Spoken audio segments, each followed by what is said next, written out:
GPT में सबसे पहले मैं ले रहा हूँ mid and small financial services. अच्छा, ये एक इंडेक्स है जिसमें बेसिकली सिर्फ फाइनेंशियल सर्विसेज हैं और मिड और स्मॉल उसमें इंक्लूडेड है। उसमें सबसे रिलेटिव स्ट्रेंथ पर और मल्टीपल टाइम फ्रेम पर एनएसई के सबसे मजबूत सेक्टर्स में से एक है ये।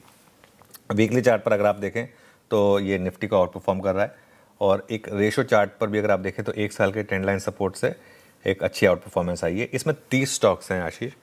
बीएससी में इतनी बार ले चुका हूँ तो इसके लिए मैंने आज एंजल वन लिया है। ओके। एंजल वन अगर आप देखें तो इस स्पेस में काफ़ी स्ट्रॉन्ग स्टॉक है। Relative strength, multiple time frame, इन सब पर इंडेक्स का सबसे मजबूत स्टॉक। 200 वीक मूविंग एवरेज के एक बेहद क्रूशल सपोर्ट्स है। और देखिए, कभी भी बड़ी गिरावट हो ना इस तरीके की, उसमें आप अपने चार्ट्स को वीकली चार्ट्स में कन्वर्ट कर लीजिए और 200 वीक मूविंग एवरेज से जो स्टॉक्स बाउंस बैक दें, आप इतिहास उठा के देख लीजिए इसका। जितनी बार भी 200 वीक मूविंग एवरेज से बाउंस बैक आया है वो बाउंस बैक बड़ा आया है। ये लाल लाइन वो है, वो लाल लाइन वो है ना, वो और इंक्लाइनिंग लाल लाइन है, तो मतलब ट्रेंड पॉजिटिव है वीकली चार्ट्स पर।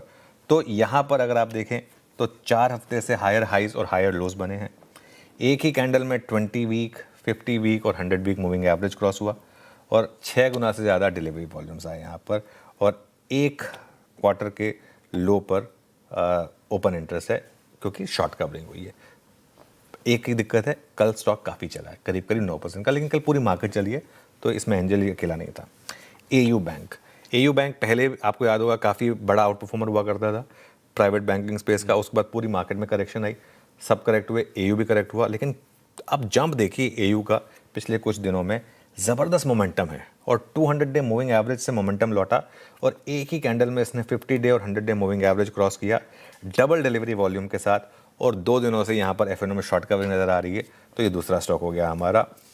और मैं खुद सरप्राइज हूँ, एक ऐसा स्टॉक जो मेरे रेडार पर आ रहा है, एचडीएफसी बैंक।